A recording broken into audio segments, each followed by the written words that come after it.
Does anyone know why men remarry quicker after a divorce? Go on. Like, they'll get a divorce and then, like, 3 months later, they're married again. Or, like, they'll just find someone while they're still married. They didn't get that divorce yet. Like, why?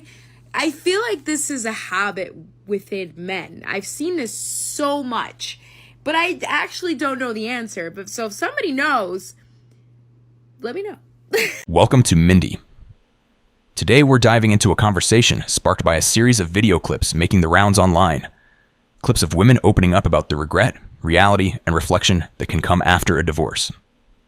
We're not here to bash anyone or pick sides. We're here to look at why these stories resonate, what they reveal about relationships today, and what we can learn from the emotional weight behind their words. So let's break it down. Why are so many women speaking out about divorce regret? And what does it say about love, expectations, and the choices we make? Where are they? Where did they go? I saw a TikTok earlier today that was like, the women are out there, they're joining clubs, they're doing things, they're getting all the hobbies, they're putting themselves out into the world. The men are not doing the same. So where are they? Where do they live? Because I'm yet to find one. All right, hold up. She's out here asking, where are the men? Like we all got recalled back to the factory.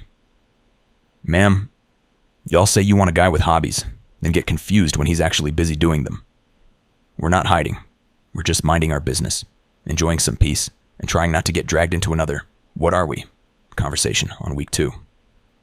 Meanwhile, she's joining 17 clubs, 3 book circles, and a pottery class, hoping a guy magically spawns behind the kiln. Relax. Men aren't extinct.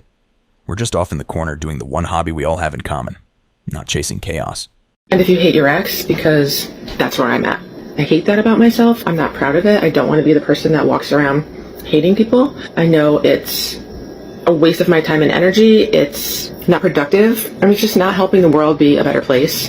But the truth is, the honest truth, I look at him and I am enraged. I'm furious. And I want other people to dislike him alongside of me. I want everyone to know him the way that I know him and see all the faults and all the horrible behavior. She said she hates her ex, knows it's ruining her peace, knows it's pointless, and still wakes up every day like, yup, time to hate again. And the funniest part? She wants everybody else to sign up too, like she's passing out flyers. Join my anti-ex club, meetings every Tuesday. Meanwhile, dudes just block, delete, and go play PlayStation. No press tour, no emotional TED Talk. She turned one breakup into a group project nobody asked for. Ma'am, let it go before it starts charging you rent. Hi, my very first video. My name's Kirsten, I'm 53, and I am in a big mess because I am moving out of my house that I've been with my husband for more than 30 years. I'm 53. I know I look 53, but that's what I am.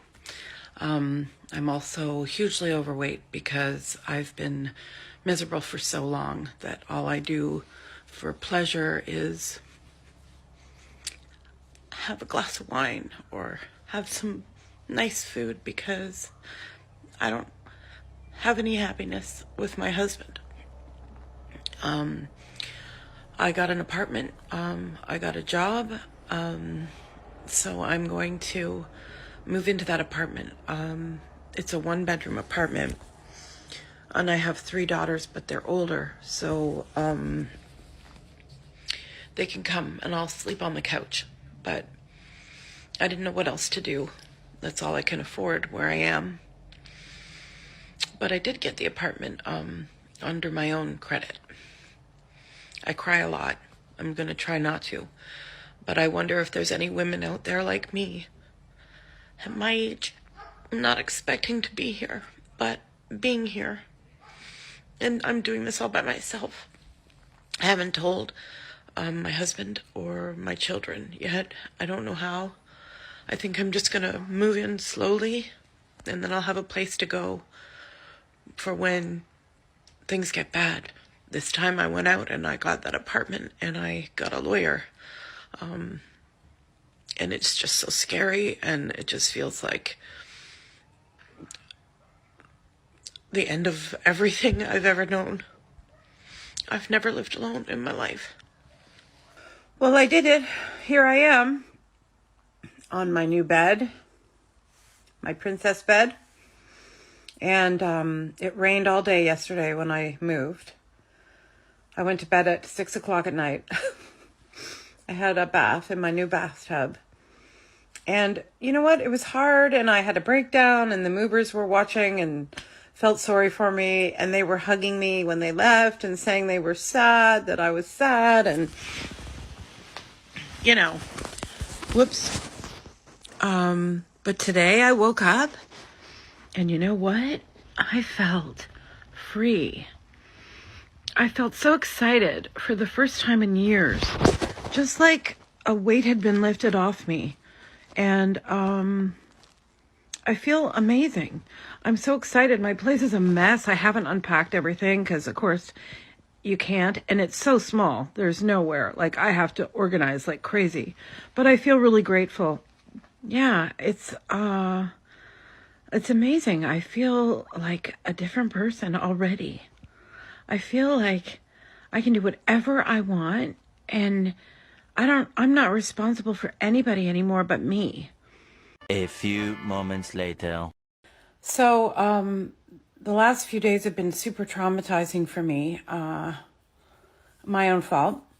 It's always my fault. But anyway, I didn't know. Well, I guess I did know, but that I would have this really strong reaction physically, trauma reaction to finding out that my estranged husband has been having a new relationship. Now, I'm not saying that he shouldn't. We've been separated for a year, but we see each other a lot and we spend time as a family together a lot. And I had asked him many times, are you seeing somebody? And he said, no. I kept saying no. And then he'd take me to dinner and we'd have a nice chat. And I have a boyfriend that I've been seeing. So it's not like I think he shouldn't. Don't get me wrong. This isn't about that. But what happened was, because he didn't tell me, I felt safe around him still, like in the way that he still loved me. So he invited me to go on a trip with him and the girls, and I said yes. He bought this big boat for his business, and so we went and got on this boat. But I said yes because I didn't want, you have this feeling when you first get separated that you can't imagine your husband and your children having a great time without you or with a new woman. And I was like, okay, I don't know whether I should go or not. Like, I don't want him to think something, but then my daughter said, well, he's not going to ask you again, so you should come.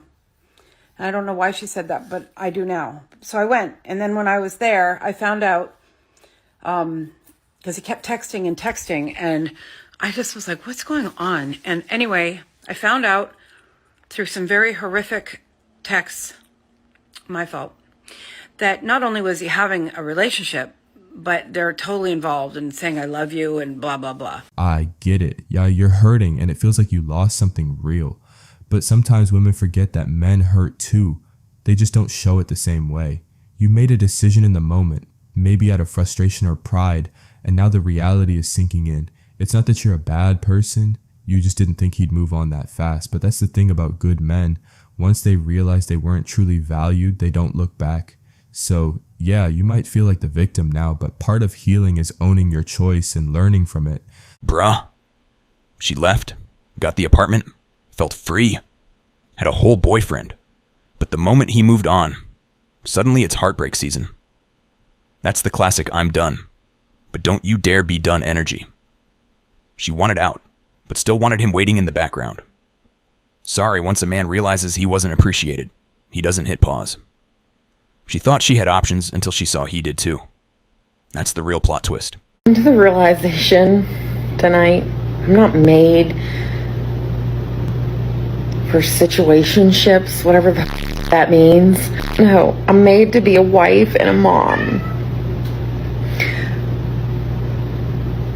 I want my man to come home to me. I want to have dinner cooked. I want laundry done. I want to do all that. That's what I'm made for. That's what God made me for. The feminist movement completely backfired. Did you know that 70% of women in Australia are forced to work just to make ends meet because a single income no longer sustains a family? Before all this, you could never get women to work. But now, they literally have no choice. Have we been blindsided? Feminists promised us freedom of choice. But what have they delivered? They've delivered a failing economy and forced... How on earth did they convince us that we should leave the comfort of our home, abandon our children just for a 9-to-5 job, and then call that empowerment? How does that work?